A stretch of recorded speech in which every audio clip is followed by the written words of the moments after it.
up, so it's upside down. Mars itself is not easy to see. There's not much contrast, there's low albedo, and it's very, very dusty. So really, what this talk is about is how we've been able to take quantum leaps and steps into getting more information. Here is the first spacecraft images from the 60s taken by Mariner 4, and you can see that distance across there is something like 300 miles. So as with each new mission came along, greater resolution was found. The first orbiter, Mariner 9, in 1971, when it arrived, it didn't see anything, which was a bit of a shock, because there was a global dust storm. I'll come back to global dust storms in a moment. And as the dust started to clear, they saw these spots, and they have no idea what they were. And to begin with, they were called north spot, middle spot, lower spot. And as the dust dropped out, they realized these were enormous great volcanoes. So almost overnight, the picture of Mars changed again. This is one of the better images from the Viking missions in the 60s. It's a mosaic, and the resolution there is something like 20 meters across. And it shows Mars in detail, that doesn't show any of the exciting geology, which I'll come back to. But that's the sort of view that you can see from Earth. And this is Damien Peach's observation. I mean, the great Damien Peach, who makes these astounding observations. This was 30th of October. And the resolution that he can now get, and that amateur astronomers can now get, you can see the Mariner Valley that was discovered by Mariner 9. You can see polar ice, and you can see some clouds. And really, it is amazing to me, as a former amateur astronomer in my youth, of the ability that astronomers now have. Today, here is a random image taken earlier this year by the HiRISE camera. The resolution of that is each pixel is 5 centimeters across. What that means is, from your desktop today, you can see the surface of Mars with a greater resolution than Google Earth. That's how far we've come. Here is a crater, an unusual crater in many ways. It's what we've got here is showing a high resolution image of it, and also here is where water has flowed. There's also some spectral colors. So in other words, they've mapped across what the sort of minerals are on the surface. You can see here the edge, the kind of wall of the crater. You can see that water has flowed, and there's a kind of delta where all this stuff has flowed out, and then a few craters have popped out the surface after. The reason for showing this is because next February, on February the 18th, which is a Friday, at about 8 o'clock, the Perseverance lander will try and land somewhere around there. So you're going to be seeing a lot more of this crater over the next 10 years, because it starts the firing gun to bringing a sample back to Earth. Here is where that crater is. In a moment, I'll show you a map of Mars. The northern hemisphere of Mars is much smoother because it's a more recent surface. Lava has flowed and covered in some of these old crater basins, like the Isidis Basin here, and there's Jezero crater. So it represents something very unusual in that it seems to be a very, very old crater. By counting the craters and looking at how it formed, geologists can say this is one of the oldest surfaces that they're going to be able to explore. It's a really exciting time. Here is a map of Mars. It's the instrument. There was an acronym there called MOLA, the Mars Orbiter, or Mars Orbital Laser Altimeter. So as the spacecraft flew over the surface, it was taking laser measurements, and an area that was slightly lower, the signal would take fractions of a microsecond longer to get back to the orbiter. And what you can see straight away is Mars is a planet of two halves. Here you've got the northern hemisphere, and what this is showing is the relative elevation. There's no sea level on Mars, so they take a mean average between the lowest bit and the highest bit. The two areas that are obviously very low are in the southern hemisphere. There's the Hellas Basin. These are giant craters that formed in the ancient past, and you can see here the southern hemisphere of Mars is older because it's been cratered, and more recently volcanic activity has come across.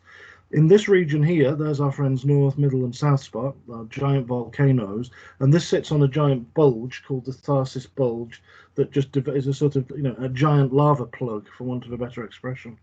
The lava flowed, and really to date, most of the successful landing sites have been in the northern hemisphere. The most northern was Phoenix at 67 degrees north, which is kind of like Helsinki here on Earth. Viking 1 and Viking 2 in the 70s, and Spirit and Opportunity, they're landing on opposite hemispheres of the planet. The most recent ones are Curiosity and Insight, which I'll come back to. There's Jezero, which is on the margin of this older terrain, and Oxyoplanum is where the ExoMars, the European ExoMars mission, will land. It's been, as some of you know, been put back for 2 years. What's really interesting with Curiosity, which landed in 2012, and Insight 2 years ago, is they're about something like 800 kilometers apart. Insight is just below one of the Elysium volcanoes. That region is called Elysium, and they see the same kind of features.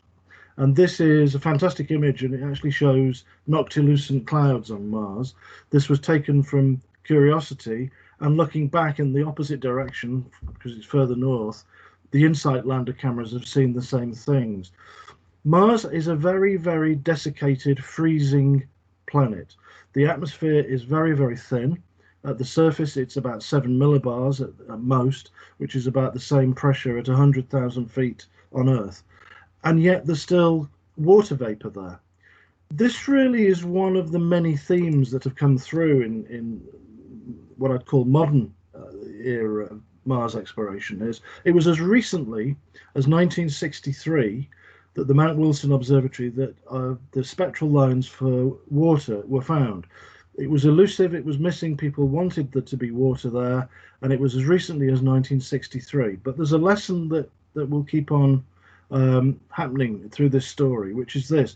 The spectral lines on Mars in the atmosphere are very difficult to see, because if you think about it, using my camera, here's Mars with its spectral lines, and nearer to are the Earth's. So you're looking through the Earth's atmosphere, and these spectral lines on Earth will tend to crowd out the ones that you're looking for in Mars. In 1963, people had to go and sit in the kind of cage of the telescope at Mount Wilson to do that. And what's happened, obviously, in the last 30 or 40 years is we can take the spectrometers to the surface. So here is Curiosity, and here was a story that was front page news in the summer of 2019, and it was that the Curiosity rover had found what it was called a puff of gas. And this is one of the current riddles about the planet, which again is one of these things that people will hear a lot more about in the future. It's the fact it's methane, which is a carbon with 4 hydrogens attached. And there's 2 forms, or actually there's 3 forms, but the forms of methane that are interesting, there's carbon 12, which has got 12 protons and neutrons, and there's carbon 13, which has 13. And on Earth, microbes chew on, or rather produce methane, and the difference between carbon 13 and carbon 12, what's called the fractionation, is a sort of biosignature, tells you if life's there. So the fact that methane's been found on Mars is quite interesting and significant according to some. To others, they think it's elusive and illusory, and it's the latest in this series of trying to take observations, and you're not quite sure what you're seeing because of these spectral lines. On the surface, so these are measurements. So at the top of the Curiosity rover, there's an inlet. It opens the inlet, it lets the atmosphere in, and when the atmosphere is at night, when it's very, very cold, they take out all the carbon dioxide, which is the main constituent, and they look at the very, very small amounts, and we're talking here parts per billion. And there seems to be, certainly in where Curiosity landed, some sort of seasonal cycle. Now this is only over 2 Martian years, so that they're still taking observations. The problem is the spacecraft that has been launched subsequent to this, the Trace Gas Orbiter, which is a joint European and Russian mission, and as this diagram shows, it's been one of the things it's looking for, these what they call these trace gases, these tiny amounts. And guess what? That's what it should do. The sun rises twice each orbit, and it acts like a heat lamp. A very, very sensitive spectrometer looks for the methane, and it's not found any. So this is a sort of mystery that there's a recent wrinkle, and given that it's nearly Christmas, there's a sort of Christmas theme to this. This was published over the summer. These are the way you would expect to see the spectral lines, the kind of chemical fingerprints for methane, and the Trace Gas Orbiter has found new carbon dioxide, some water vapor, and it's also found ozone. So the reason it's Christmas is because, you know, oh, that's where it is. Oh, no, it isn't. Oh, yes, it is. So this is a debate that's going to continue on. Is to look for this elusive methane. Even if it's found and confirmed, it still doesn't point towards biology. But it's an interesting observation that's a sort of provides a sort of continuum with other observations. There's a small vociferous band of people who think that the methane observations, they're so transitory and there's such small levels that some people think actually that it might be an artifact of observation or something to do with the processing. And there's a lesson from history which is this is the same paper. It was the first discovery of methane. And here I'm just going to have to lean forward. The moral of this story is that spectral detection of methane on Mars can trick even experienced researchers and requires extreme care in considering spectral contaminants. And this is what happened in 1969. So 10 days after the first moon landings, Mariner 6 and Mariner 7 shot past Mars. And these are Mariner 7 images. So these were the state of the art in 1969. And you can see there the kind of hint of Olympus Mons, one of the biggest volcano on Mars, and certainly the biggest in the solar system. And on the margin here, between the South Pole ice caps, an infrared spectrometer discovered what looked like, what looked like methane. And George Pimentel, who was the lead scientist, said at the time, "We can't refrain from speculation that they might be of biological origin." And I've spoken to reporters who were in that press conference, and they oohed and ahed and thought, "Wow!" But it was a clue too soon. They'd done an overnight hasty analysis, and it was retracted. There's Pimentel, and there's his actual infrared spectrometer, and this is state of the art from the University of California in 1969. A lot of the pioneers on the first space missions had already established the names, and they never worked on any other space missions. The difference with today is there's a lot of people who turn up on one mission, they might miss the next one and keep popping up for the next, because there are more missions and there's more work that people are doing.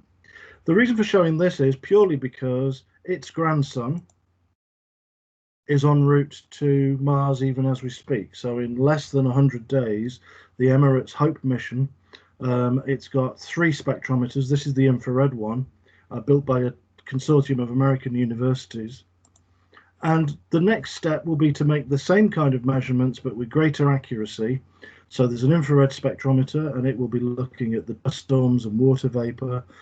There's a camera, an imager, and there's also an ultraviolet spectrometer.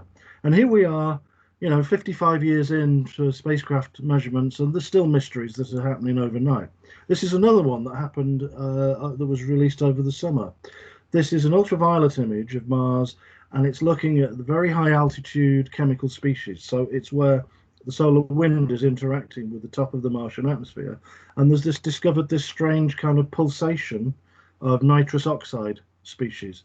So Mars, even today, still can spring surprises on us.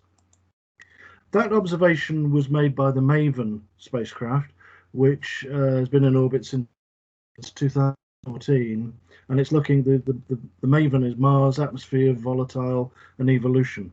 Because the big question about Mars really is, how has it evolved over time? So here's a schematic. Mars is smaller than the Earth, 40% the size of the Earth. It's probably had a core that started off that was active and then for some reason switched off because there wasn't enough heat to maintain it. And since then, there's a remnant magnetic field, and the solar wind, the kind of cocktail of particles, comes off, creates the bioshock, and is pulling ions off and removing parts of the atmosphere. So the big question is, how much atmosphere was there originally? And if there's a field, it could have been a shield to stop this stuff. So in the ancient past, there might have been, conditions might have been better for life to have formed. still surprises with its ultraviolet spectrometer. 4 Christmases ago, sorry, yes, 3 Christmases ago, 2017, it discovered aurora over the Martian North Pole. Um, they're ultraviolet, so you can't really see them. The wavelength is, you're not sensitive with the naked eye, but it discovered these aurora. So even today, there's still mysteries of this giant jigsaw puzzle that is the planet that they're trying to understand. Now, again, the imaging ultraviolet spectrograph, what that shows, this was just before that, it was September 2017. Here is stuff coming off the sun, hitting the top of the atmosphere, and a day later, it's slamming straight into the surface. And really, that the big question is the magnetic field and its evolution. Maven's been traveling around taking lots and lots of observations. There is a magnetic field. It's a remnant of one that would have been greater in the past. And they've discovered this strange thing, which you can kind of see here with magnetic field lines. As the solar particles swim past Mars, they reconnect and then actually pushing stuff out into space and pushing stuff back. So trying to calculate what the average rate of loss of these particles and atmospheric molecules to space is quite complicated because it's not uniform. The first missions to Mars didn't find a magnetic field, and it was in 1997 that the Global Surveyor discovered these kind of remnants, and you can see that what that's showing there is over the southern hemisphere. You can see that, but way more impressive is this. So you've got the surface of Mars that I showed before. The northern hemisphere is the recent surface because the volcanic activity and the lava has flowed. But you can see straight away that most of the measurements are in the crust, are in the ancient surface. So in other words, the magnetic field imprinted itself something between 4.5 and 4 billion years ago. And that's just a tiny little clue that in the past Mars might have been more amenable for life to have formed. The most recent mission, which was the InSight mission, and there's lots of jolly people having a successful lander, is the InSight mission. And what it's been doing is it's landed, it's had a magnetometer, it's making actual measurements on the surface. It's got this thing that looks like an upside down wok, which has got a couple of seismometers in it. And here is what they call the mole, which has been trying to drill drill into the surface. And these are the latest observations because it's a missing piece of the puzzle. And what they've had to do over the last 2 years is they're trying to measure Mars quakes, and they've found them. At the moment, it's something like there's at least 400 events that could be, but you're talking about the motion of individual atoms. That's how sensitive this instrument is. So the spacecraft shakes around in the wind. You look at something that might be a Mars quake, the robot arm is moving, and what they've found so far is that something like 400 miles away is Cerberus Fossil. And what that is, it's where the surface has literally cracked open. And there seems to be seismic activity, low level, not very, it's not the San Andreas, but there's still something going on there. So you can see in this schematic, InSight landed there. It's near to the Elysium volcanoes. When they popped up, there was probably lots of lava that carried on across the surface. And they've discovered that there are these Mars quakes there in this region of Cerberus Fossil. And there's an actual high-resolution image. What is likely to be is that under the surface, lava is still cooling, and that cooling is causing the surface to flex slightly, and that's what's causing this seismic activity. But it's still early days. This is to show you something which people had suspected. There's a terrestrial earthquake, there's one in Greece measured in Switzerland, a Mars quake and a moon quake, and you can see from the scale there that you have to magnify it to see what you're trying to see. Mars is more active than the moon, but less active than the Earth, which is what they kind of expected. The clock is running on the InSight mission, so after it landed, and there's a solar panel, a pristine one, and this was last year when all the dust started to build up because the atmosphere of Mars is very, very dusty. And I spoke to an InSight person this last week, and here's the problem. Mars is getting even dustier because there's a global dust storm. This is from a guy in Australia, Anthony Wesley. He took this photograph on the 16th of November. There you can see the outline of the Mariner Valley, but look at all this dust. So the dust is being kicked up in the southern hemisphere. It's getting caught in the global circulation of the atmosphere of Mars, and it's heading towards Elysium Planitia. And unfortunately, already the InSight lander is down to about half the power that it normally should operate with. And they're talking in the next few months that they might have to switch some instruments off because they've got to keep the spacecraft warm. So there's always these things that happen when you want to go and explore Mars. As some of you know, there is the mole, or is to dig in and to take temperatures and to see how much heat is coming out of Mars now. They've had problems with that, and I've just managed to do something. There we go. Sorry, I didn't mean to do that. They've had problems with the mole. In the book, we spoke to this guy, Troy Hudson of the Jet Propulsion Laboratory. Anywhere else on the other 8 landing sites on Mars, this would have worked. For some reason, in what's called Homestead Hollow, where on Elysium Planitia, it hasn't worked. Every time they've tried to push it in, it pops back up again. And now finally, this was the mole that they've tried to push in, and as you can see there is a connector which is returning the data. And at the beginning of November, finally, it's gone in. And now the problem is the spacecraft is, because of the dust storms, it's got to run on half power. So they're hoping for some observations. They're not sure how they'll prioritize that. The other strange thing is every other landing site, dust devils have come through and blown off dust off solar panels. That hasn't happened here. So it's almost like everything that you wouldn't want to happen in a landing site for this mission has happened there, unfortunately. What they're aiming to do to bring all these magnetic measurements and all the seismic measurements and measuring how much heat is to turn this rough guess of a core, a mantle, and a crust into actual numbers. Because at the moment, they're all modeled, and scientists love arguing with each other about the models of sizes of things. And in this case, it's still a guess. So even though we're 55 years into the modern era of observing Mars, in terms of the interior of Mars, we're back at the 19th century when people were putting whole oceans, and that was the best guess that they thought. The early years of space exploration are fascinating to me because here is the best guess before 1965 when Mariner 4 shot past. And you can see there telescopic observations, and there's Elysium. And in those days, it was just a patch called Elysium. Nobody knew there was a volcano there, Cerberus Fossil, where InSight had landed. The first missions would fly past, and they needed to zoom in as quickly as they could. And with the technology of the day, there were the first Mariners. There's Mariner 4, which has been prepared for launch. 4 solar panels being filmed. There it is being tested and cleaned.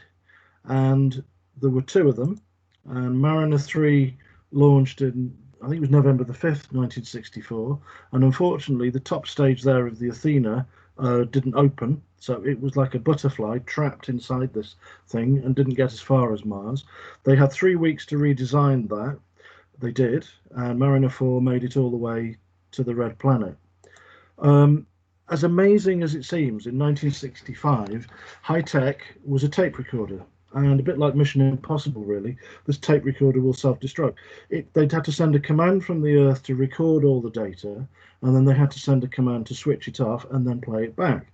And surprise, surprise, halfway through, it looked as though the spool was continuing. In other words, they'd recorded observations and then managed to tape over them. But luckily, it hadn't. So space exploration's always been about that, with the best will of man and machine. These were the guys who built that first camera. Some of the names you'll know. Bruce Murray was director of the Jet Propulsion Laboratory. Bob Sharp, I'll come back to him, and Bob Layton. And they built the first kind of small-scale digital lightweight camera that would send its observations back. And what I think is fascinating about this is, in the foreground there is a Freedom calculator. That was high-tech. Those are those machines that, people used to do that to do calculations with. And yet, it worked, although the press weren't very happy because the data rate was so small. It was literally 8 bits a second, and our total image was 100,000. So I could take my shoes and socks off and count backwards, but it took something like 10 days for those pictures to come back to Earth. They used the Goldstone antenna to do a lot of it. In fact, they increased its size. They actually call that the Mars station. Let me show you something of how far we've come. In those days, Mars, the data came down very, very slowly as a data, as a kind of printer, like a dot matrix. And the technology in those days was very, very recalcitrant. There's a fantastic picture. The data's coming in, and they literally, had people there sleeping on the floor to literally make sure that they got all the data. And when it came back, originally, because the camera would give you a number which was based on, naught was there was no light, and 256 was there's lots of light. So they printed off these strips of numbers and hand colored them, and that is still there at the Jet Propulsion Laboratory in building 180. There's a guy at JPL who was Dutch originally who called it as good as a Rembrandt, and it was the first detailed image of Mars. And in fact, eventually they got the data down, and they realized that what they'd actually seen was the edge and some high altitude clouds. And 10 days later, showed to the president, conquering heroes. But here's the kicker to this story. There is where Mariner 4 shot past and took these, what were the high resolution images at the time, and somehow they missed all the exciting geology. And that's one lesson that we still have today, that there are still things to be discovered that we haven't even thought about because we don't know they're there yet. One of the problems is with Mars, and it's a bit like if I don't talk about Percival Lowell, it's a bit like me giving a talk about Switzerland and not mentioning mountains. Over a kind of 100 years, Percival, bless him, was convinced that Mars was covered in canals. And really, for most of the 20th century, nobody would look at Mars because of all this nutty stuff that happened. He was utterly convinced that there were these linear features that he thought were canals. His eyesight was so good he could see wires in the desert, telegraph wires, many miles distant. And also, which I think is rarely mentioned, there's old Percival and his two sidekicks, the Slipher brothers, Vesto and Earl. And Earl Slipher was still as late as 1963 saying there were canals on Mars. As a friend of mine in the States always said, it's very difficult to get rid of a dumb idea in astronomy. But they genuinely thought that's what they were seeing. As late as 1964, the official map of Mars from the US Air Force was that, still showing the canals. And I think one of the reasons, sorry, that's the slide I was referring to before. There's Percival as a young man. He was a rich man from a well-to-do family in Boston, and he traveled around the Far East. He actually wrote more books about Korea and Japan than he ever did about Mars. And one of the reasons I'm convinced that he was convinced there were, canals and a civilization on Mars, because he was one of the few people at that time who'd experienced an utter culture shock. His ideas seeped into science as 1929, I think it was. Somebody had the bright idea, well, if you built a load of these big reflectors, you could reflect sunlight and send Morse messages to Mars. Might have worked. This was 1929 in the Guardian. Questions to Mars Britons would like to ask. Do you eat? Boy writes. And this one I think is quite pertinent for today. Jobless man wants to know prospects of work. Annexation to Britain suggested. People have always loved the idea that there would be life on Mars, partly because of the Lowell thing, but it's part of something that it's almost people want to believe it. In the modern era of exploration, there's the Great Galactic Ghoul, which you sometimes see references to. What happened was Mariner 7, which had looked and they thought they'd discovered methane, about a day after it passed Mars, a battery exploded and it went, they nearly lost contact with it. And one of the JPL managers said, purely as a joke, by the way, but I've seen it represented as though that it's an actual fact. There was the Great Galactic Ghoul that has a hobby of eating spacecraft, mainly Soviet ones, because more than half of the spacecraft that have got to Mars have not made it. And that's something that is, a new generation of missions are going to remember. It's a hostile environment to try to explore. Even today, people love the idea of Mars. This one was from the summer, the silly season in newspapers, August. I'm not quite sure why Dominic Cummings' head's there, but there we go. And really, one of the stranger stories, which I had the privilege to actually report, was and it was the famous Martian meteorite in 1996. As ridiculous as it seems, that story broke in one theory because this escort was happily ensconced with one of the president's men, and he was on the phone talking about this possible discovery of life, and then she rang a tabloid, and the great kicker to the story is she got the wrong planet. She said it was Neptune. But there we go. That, as many of you know, in recent years was what the scientists at the time called their Pearl Harbor moment. There was an ancient meteorite, and it looked as though that there was some evidence of stuff within it at a microscopic level. The story broke. Press conference was brought forward. It was the middle of the summer. I was reporting, I'll come back to that, nobody was around. And some of that work was done, the kind of foundation for that work was done by the Open University in Milton Keynes. So take a bow, Open University. There's the rock itself. It always struck me that this meteorite, the Arn Hills meteorite, was, if it was a meteorite, it would have sat on the naughty chair, because it was very different to all the other Martian meteorites. It's known to be Martian because there's within some of these, the SNC, as they're known, SNCs, there's gas bubbles that are exactly the same as gas measured on Mars. But this one was older, it was a different color, it was green. On the notes when it was sent to Houston to be examined, they wrote yowza, yowza, yowza. So it was a very strange meteorite. Here is one of the things that was discovered within it at a microscopic level with these kind of what they called the worm. And that was front page news. That was the big press conference. And today, most of the avenues of or the explanations for the possible biological stuff within that meteorite have been proved to be either circumstantial or could be explained by other means. The last holdout is a lady called Kathy Thomas Kepler, who's a contractor to NASA. And this is now where the debate about that meteorite stands. In 1996, magnetite, which is something that microbes can chew on and produces these crystals, the purity and the shape could only then be explained by, you only got crystals like that thanks to biology. In more recent years, magnetite, they've been able to do this with shock waves and all sorts of stuff. So I think it's going to be like the Jarndyce and Jarndyce thing in Dickens. It's a story that will continue for generations, but it's a theme that keeps on emerging with studies of Mars. I was working on the Times. A news editor walked past and said, "You know about Mars, write a background piece." So that took me 20 minutes. And I was very lucky because I just happened to have a photo of Mars on my desk, because 2 weeks before I'd done this story. Any excuse when I was in newspapers to do anything about Mars and to do anything about Viking. So always make sure you've got a photo of Mars to hand, because you never know, it might come in very useful.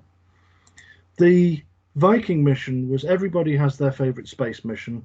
I was 12 when it landed. It was the one that I think was the greatest space mission ever. I've been very lucky to talk to most of the people who were involved, many of whom have since passed away. And that mission was sent purely to look for life. And here was the mission in essence. There was an orbiter, and the orbiter would drop within this aeroshell a lander. There were two of them, and the lander itself was probably the most sophisticated machine ever built at that time. You can see an outline here. There's the fuel tanks, you've got the landing kit, you've got a sample arm, two cameras, a weather station, and a radio transmitter back to Earth. The reason that the American taxpayer spent $2.5 billion and it worked is because I'll come back to that, was the fact that it was brilliantly engineered. So if you remember the image of Mars taken from Mariner 9, which was the dust, here is a typical Mariner 9 image, and they used those images in 1971 to 1973 to choose landing sites. The problem was, in 1976, when the Vikings got there, the atmosphere wasn't as dusty, and the resolution of the cameras was much better. So there was this fantastic hunt for a landing site that they tried to pick together as much as they could. In those days, what they did was they, again, high tech in 1976, the orbiter cameras, they literally stuck the pictures onto a wall and counted craters. The reason the Vikings were so successful was because of this guy, James Martin. The scientists called him the Prussian general because he looked like a Prussian general, and he wouldn't take any nonsense from them, because scientists are always, they want more, and there's always this argy-bargy with engineers. And he said, I don't care what you want, my job is to make sure this works and it lands on the surface. There's proof positive. There's some of the scientists, including a lesser spotted Carl Sagan. There's Jim Martin. So the higher resolution images they kept coming back to JPL. They literally weren't sure where they could land, and safety is a relative term.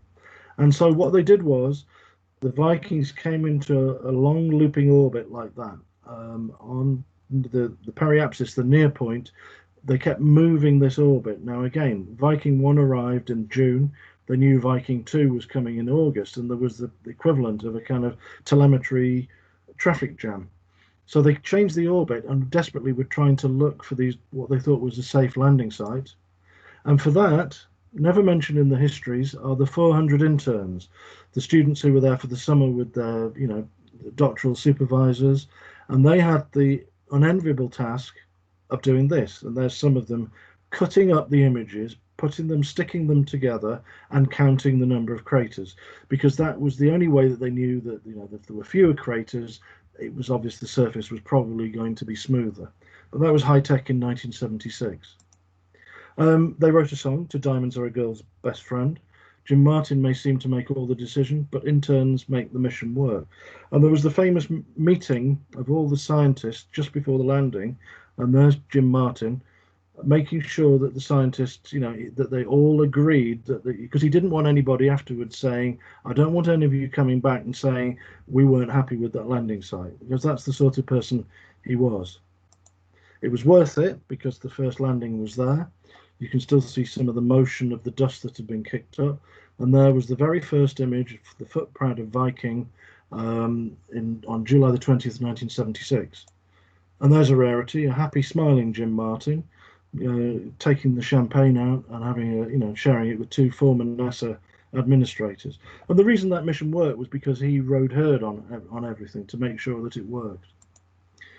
They were very, very lucky.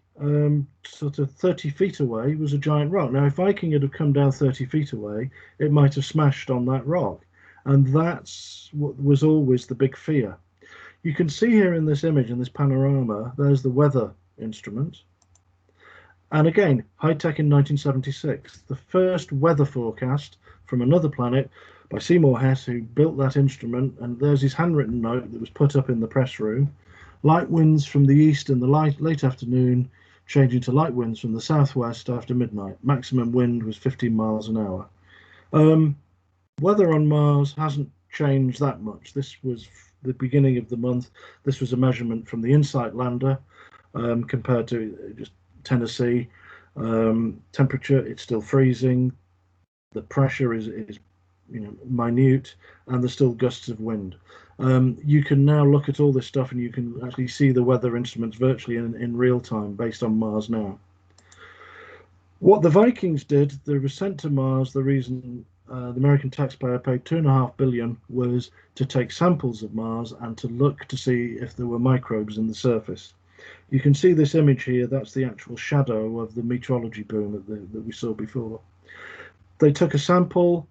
The sample arm turned around, dropped it into this hopper, and that's where all the excitement started.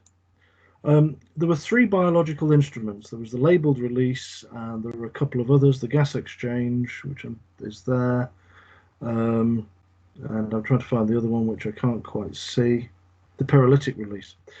In simple terms, two of them, the labeled release and the gas exchange, assumed that if there were microbes on Mars, they were going to be like terrestrial ones that adapted to conditions on Mars. And the first run of the labeled release, so what you're seeing here is a sample, they humidified it, they gave it what they called chicken soup. It wasn't actually chicken soup, it was a kind of lactose stuff that they thought that microbes might feast on. And if there was anything alive in the surface, then there would be an outtake of radioactive, they'd be able to see it in terms of radioactivity. And just look at the first run. And in fact, when that was printed off on July the 30th, 1976, the person who was standing next to the printer said, "Oh my God, it's positive." So that was another, my God, we might have discovered life on Mars. There's Gil Levin, the scientist who actually built that instrument. You don't need to, to know any caption. You tell by his face he's excited. And that was the release. That was the next day where they said we found something, and that's where controversy has been ever since. The problem is this, and here is the actual blackboard where they worked this out. The atmosphere of Mars, the surface of Mars, is an alien environment, and they were trying to work out what happens in the atmosphere with ultraviolet light coming in, all the iron oxides and so on. And this was their best guess. And the problem was that most of the people involved with Viking thought that most of these kind of results could have been explained in other ways. Again, I'm not a chemist. My school asked me not to do A-level just because they didn't want the average grades being lowered. Looking at Mars is exactly what Alice in Wonderland did when she looked at the chess game. You're trying to understand a completely alien environment, and that was what they were doing in 1976. They didn't really understand quite what they were seeing, and there were different interpretations. Norm Horowitz of Caltech made no doubt that he didn't think the other instruments were worth their salt, and his experiment found no signs of life. And he came up with this great phrase, which we quote in the book, which was this: one word is worth 1,000 pictures, and the word is no. And unfortunately, the Viking biologists, they weren't a happy team. They didn't really get on very well, which affected this personal antipathy carried on. The result was, at the end of the Viking mission, life on Mars neither proved nor disproved by the Vikings. And that's where the debate about life has been for many, many years. It's this sort of between rocks and hard places. You can't say there is life, and you can't say there isn't life. Gil Levin is still saying that he's alive still in 95, I think he is. This was a piece I did when I was on the Times. He says there's the same blackboard. His interpretation is that there was life, but not many other people think that. But here's a kicker to the story. 2008, the Phoenix mission landed, and this was Aviation Week. White House briefed on Mars findings. There's the Phoenix lander. It's the kind of bog standard Lockheed Martin body of a spacecraft that's now sent to Mars with 2 solar panels. It landed very, very, let's say, the equivalent of Reykjavik in a place called Green Valley, which is very strange because it's not green and it's not a valley. But what it discovered, which people had thought, was, because there's Phoenix again, the highest north anybody's been.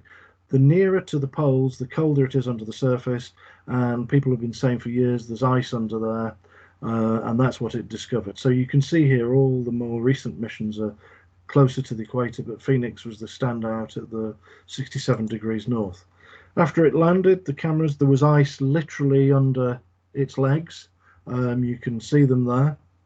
And for the first time, when its sample arm dug in, there was ice under the surface. And that was quite significant because people have been saying, we think there is ice under the surface that's the remnant of water that might have been on Mars, but that was the first time anybody had actually proved it. Water on Mars is the big question. I'll come back to this at the end, but here's a classic picture from Viking. There's a crater, and your obvious observation of that is splat. There's water under the surface that's caused that. Excuse me, because the atmosphere of Mars is degraded, the water's long gone, so you can't see it. But looking for water, and the reason for water is because it's significant, is because that's, if you know there's water there, it increases the chances for life. Here is again another one of the nice solar panel, and there's its hopper, which is a bit messy, and it took a sample and dropped it in. And this was the grandson of the same instrument on Viking. Now, the reason to tell you this long and convoluted thing is because one of the things that Viking didn't find were organics. In other words, those long chains of carbon, which without which you can't form life. It didn't discover any. And there's the Viking equivalent in 1965. There's sort of somebody in the clean room putting that together. That instrument was built by Klaus Beimann, who he sort of looks like Elvis there. He was the godfather of mass spectrometry on Mars. When he worked on this one mission, and a very sort of dapper chap, he developed the technique, put this on the Viking lander. It was called gas chromatograph mass spectrometer. I didn't need to look that up. I learned that at the time. They're now used in crime labs. If you ever watch CSI, every episode somebody says put it in the GCMS, because it takes a sample, it heats it, that's the gas chromatograph, the spread of colors. They look at that and find the spectral fingerprints. The mass spectrometry is they sort of sift all the stuff by weight between magnetic fields, and they can work out exactly what's there. There's the paper that Beimann and others produced in 1977. This was the results from the Viking missions, total of 4 Martian samples, and no organic material of Martian origin could be detected. There is theory that organic material will be coming in from meteorites and things, but we'll come back to that. So here was the kicker for the Martian, for the Viking mission. The biological instruments were at best sort of controversial, and you weren't quite sure what they were telling you. But the GCMS didn't find any organics, and that was really, I spoke to several people, the interviews are in the book, and they all said game over. Now, the reason for talking about the Phoenix mission is in 2008, the reason the White House was briefed is because it discovered something called perchlorate. And at the time, one of the scientists said, yeah, we had to go and look up what perchlorate is. So the chlorine bit of the chlorate is curious, because another mission, the Mars Odyssey, has mapped, and there's the surface of Mars, and there's very, very small amounts of chlorine on the surface. And again, where's that come from? Probably from meteorites and comets over time. And the gas chromatograph on the Phoenix lander measured these perchlorates. Now, this is the most technical I'm ever going to be. And what it discovered was it's a form of a kind of chlorobenzene, which is a benzene ring with a bit of chlorine attached. And one of the reasons with the Viking missions, they knew they'd discovered chlorine things, but they thought that it was the solvents used to remnants of the solvents that had cleaned everything. If you take an instrument to Mars, you've got to make sure it's very, very clean. So, chemistry lesson. Here is what the Phoenix mission discovered: a benzene ring with a bit of chlorine. Now, here's a benzene ring, and again, there's the hydrogen attached and the chlorine. So in other words, I'll go back to it. So you attach a chlorine to one of those and you get that. So here's the mystery. Where did the carbon come from? You know, there's a benzene ring there, they've discovered it, and the chlorine has attached itself to it. So in very, very simple terms, a chemical genie. And this has now introduced a whole new arena for research, which is all along, if there's chloromethane and chlorobenzene and all these things that they've actually discovered in the Viking data, it has a very, very strange property that when it's heated up in a gas chromatograph, it sets on fire.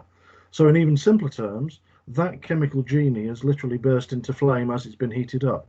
So in other words, what people are now trying to do is to go back to the Viking evidence, and there it is, high-tech 1970s style. There it is with basically sort of microfiche, and a postdoc in Paris, Melissa Guzman, is going through trying to recreate every single step of what was discovered at each temperature, because it might be, if there was any carbon, of any organic carbon in those samples, it might literally have caught fire. So here we are 45 years after Viking, and there's still an avenue of exploration. Now, in recent years, the Curiosity rover, this was 2018, discovered organic matter actually on the surface. So finally now people are thinking, okay, there are organics on Mars. Now, are they indigenous, or were they brought in from meteorites? So the final section of the talk really is the other mystery. There was a piece that I did, water holds the key to the secrets of the red planet, and that's very, very true today. Here's the problem. There's an idea of what Mars could have been like and what it's like now. The atmospheric modelers love Mars to have a thicker atmosphere because that's what they can see in their models. They're measuring how much the Martian atmosphere has lost to space. They can plug those numbers in. They'd like a thick atmosphere. The problem is the geologists don't actually see that. They're not seeing as much evidence for there being a thick atmosphere. Now, in time, these two things are coming together, because some of you might know there are theories that there was water, enough water that would have filled the Marina Valley, and over billions of years that water would have lost. Was Mars warmer and more clement? Were there episodes of it? Another big question is this one. Was there an ocean over the northern hemisphere? That's still quite controversial because, you know, some people say, we interviewed somebody who said, some days I think it's true, other days I think it's very silly, which I think just about summarizes it. But you're going to be reading a lot more about the history of water on Mars because of its significance to where we are today. Curiosity came to land in Gale Crater, which was a bullseye. There's a mountain. There was where it landed. So it landed there, and the rover has been on it, trundling up its way there to what's called Mount Sharp, named after Bob Sharp, who was on the Mariner 4 camera team. You may have seen the name Michael Malin in lots of things. We have a chapter on him in our book. He was a he was a doctoral student at Sharp, so he's built most of the cameras that have been sent to Mars. And here's the result. Here are some of the latest images. I mean, look at the detail in that image from the Curiosity lander of what is clearly a lake bed.